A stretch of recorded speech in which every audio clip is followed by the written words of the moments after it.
Luego de varios días de incertidumbre, se terminó consolidando un acuerdo en la Asamblea Nacional entre el correísmo, el oficialismo y el Partido Social Cristiano.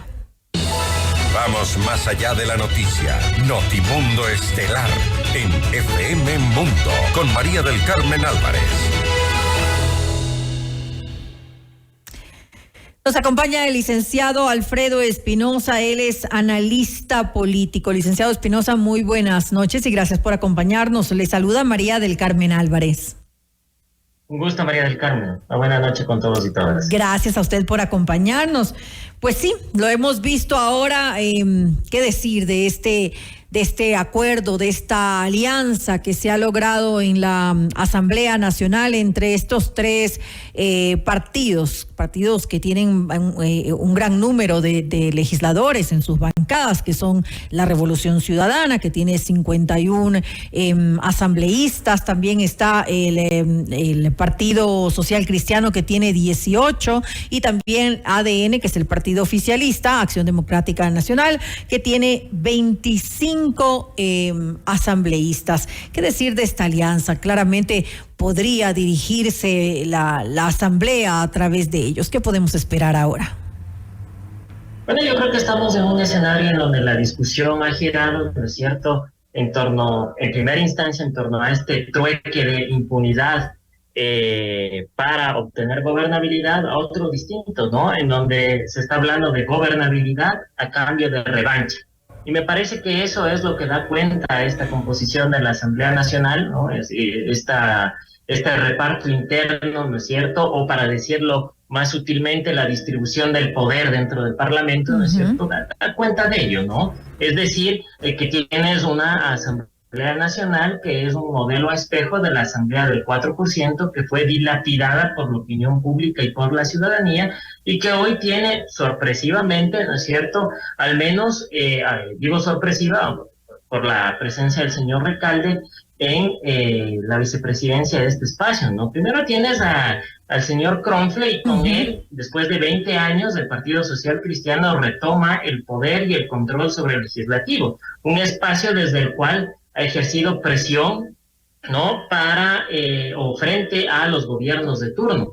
Porque si bien es cierto, el Ecuador vive y en lo formal se vive bajo un régimen presidencialista, en la práctica la forma de hacer política es de carácter más parlamentario. El Parlamento es quien termina de una u otra manera gobernando o cogobernando, ¿no es cierto?, mediante distintas vías. Una de ellas es el chantaje político, ¿no es cierto?, y la presión a los gobernantes. Lo hemos visto en el caso del señor Lasso, pero nada ajeno a lo que sería en la época, en los 80, 90 y primera década del 2000, ¿no?, con el bloque social cristiano tomando el control del Parlamento, ¿no es cierto?, e incidiendo en los gobiernos para mantener su control, valga la redundancia, sobre las Cortes de Justicia y distintos espacios de poder.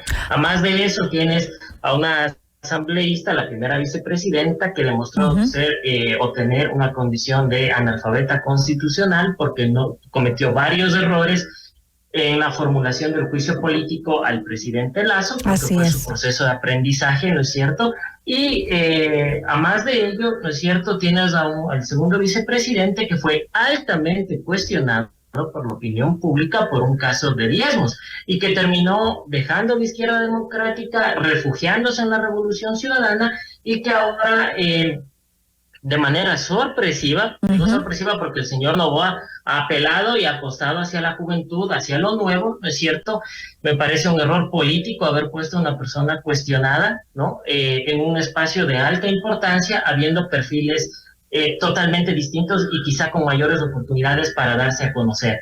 Entonces, veo que se está encumbrando, ¿no es cierto?, esta asamblea del 4%, como te digo, pero de una manera un tanto más remozada, retaseada, pero es más de lo mismo, versus el gobierno del señor Lasso, que está, digamos, saliendo y que ha llegado a poner su cuadro en Carondelet. 10 años de campaña, el cuadro está ahí. Eso es lo que tenemos, ¿no? Lamentablemente. Ahora, ¿qué va a pasar con esta alianza? ¿Va a perdurar en este corto tiempo? Porque son solo año y medio, más o menos, lo que estarían allí hasta el 2025. Pero van a perdurar en el tiempo o ya tiene, digamos, fecha de caducidad tal vez? Bueno, yo creo que este es un punto de partida, ¿cierto? Bajo la consigna de gobernabilidad a cambio de revancha, lo que se está entretejiendo es, o lo que se está pavimentando es el camino, ¿no es cierto?, para muchas otras cosas, entre ellas el juicio a la fiscal, que fue mencionado en varias ocasiones por la legisladora Mónica Palacios, indistintamente de que Acción Democrática y Ciudadana, la alianza del señor Noboa, el bloque legislativo del señor Noboa, preste o no los votos, ¿no es cierto? Esto lo impulsará uno de sus aliados, ¿no es cierto? Y cabildearán harán el cabildeo en función de esto, ¿no? También está el juicio el juicio político al señor Lasso, y en torno a ello se viene una discusión, ¿no? Se retoma lo que se dejó antes, pese a que no están los mismos legisladores, ¿no? O se vuelve a foja cero, ¿no? Y se reanuda el proceso. Esa discusión, digamos, está ahí abierta, ¿no? Me parece que también hay poca claridad en la norma legislativa para dar solución a esto. Personalmente considero de que si se va a iniciar un proceso o un juicio político al presidente de la República, este tiene que iniciar de cero, porque varios de los proponentes y firmantes de esa iniciativa ya no se encuentran en el Parlamento. Entonces, digamos, no tendría efecto. Pero más allá de este tema de revanchas, ¿no?, y de la institucionalización de la venganza, que es lo que se está viendo ahora, lo que sí queda claro es que hay prioridades, y las prioridades no son ni salud, ni seguridad, ni vialidad, ¿no es cierto? Es decir, las prioridades son las prioridades de los líderes políticos y de los caudillos que integran esta alianza. Y el señor Noboa, al menos inicialmente, no se ha mostrado contrario a ello. Parece que el dejar hacer y el dejar pasar, digamos, puede ser síntoma de perdurabilidad de este acuerdo político inicial que se da entre estas tres tiendas políticas. Ahora, la Revolución Ciudadana ha sido muy claro en que su intención es estar a la cabeza de la Comisión de Fiscalización, justamente para impulsar estos juicios políticos que se han mencionado, el de la fiscal general Diana Salazar, y también el juicio político de retomar el del actualmente presidente Guillermo Lasso. Vamos entonces a entrar a este show de juicios políticos que tanto gusta en la Asamblea Nacional, y vamos a perder el tiempo con esto en lugar de justamente lo que usted decía hace un momento, de dedicarse los legisladores a establecer propuestas de beneficio, que es lo que realmente requiere el país en estos momentos, que son temas de economía, temas de seguridad, usted lo dijo, de salud, educación. Es tanto lo que requiere este país. Claro, mira, digamos, la situación es complicada, ¿cierto?, para el Ecuador. O sea, digamos, mientras la Asamblea está pensando en enjuiciar a la fiscal y en retomar el juicio y posiblemente, muy probablemente, posterior censura al presidente de la República, hay hechos concretos que no esperan. No tienes cómo pagar los décimos, ¿no es cierto?, de diciembre al sector público. Se ha dicho que no existe dinero ni siquiera para pagar los sueldos de ese mes. Entonces, hay un problema, digamos, latente, acucioso en lo económico, en lo social, digamos, este país está desangrando, ¿no? Me parece que hay dos premisas claves, ¿no es cierto?, que, digamos, no han sido asumidas, no solo por quienes integran esta alianza, no solo por esta triada, sino también por la oposición, que se ha desgranado prematuramente por estas riñas personales. Deconstruye específicamente.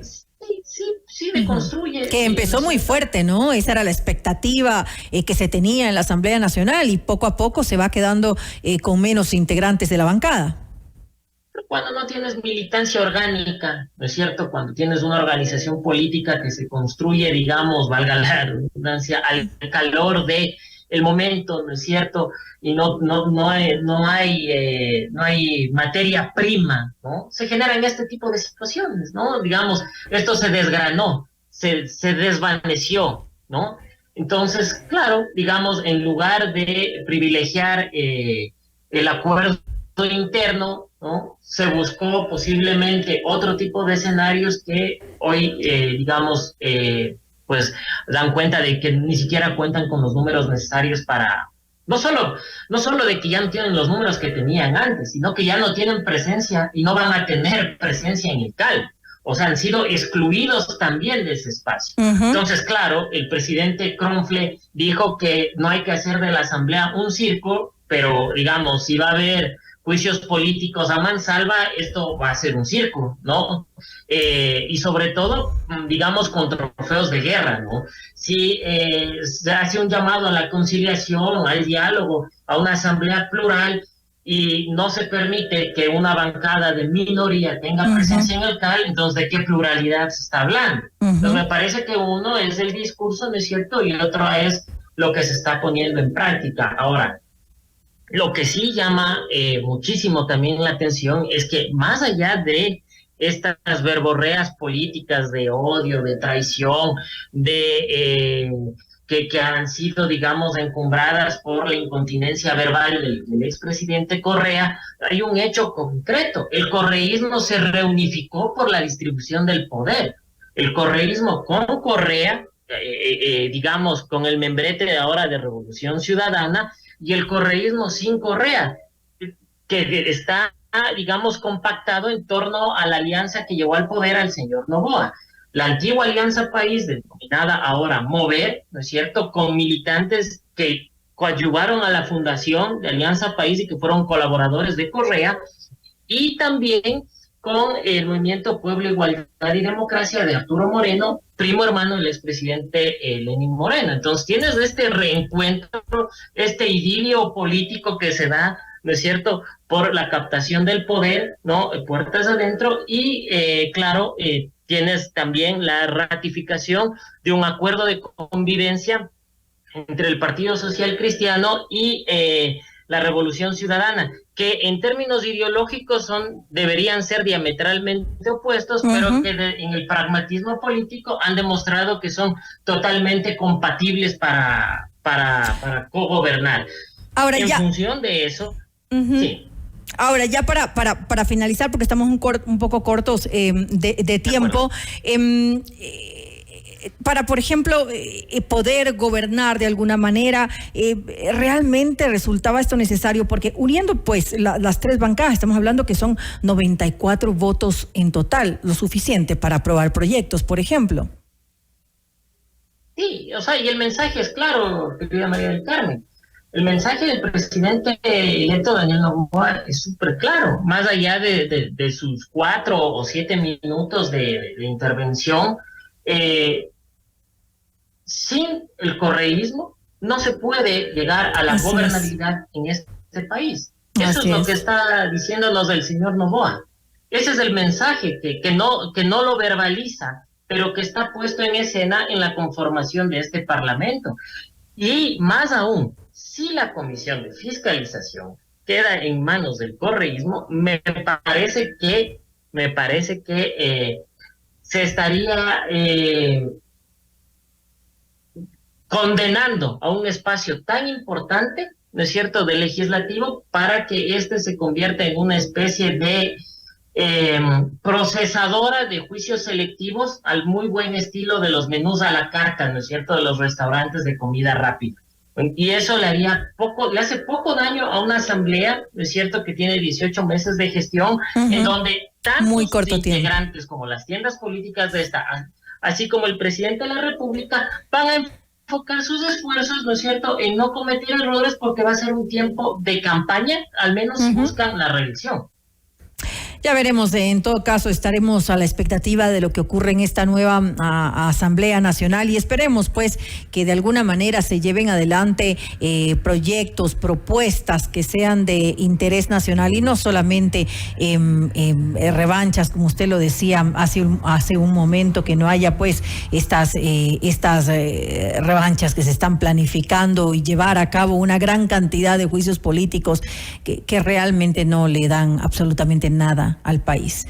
Le quiero agradecer al licenciado Alfredo Espinosa, analista político, por habernos acompañado en este espacio. Gracias a ti. Un saludo a toda la audiencia. Muy buenas noches. Usted está escuchando Notimundo. Periodismo objetivo, responsable y equitativo.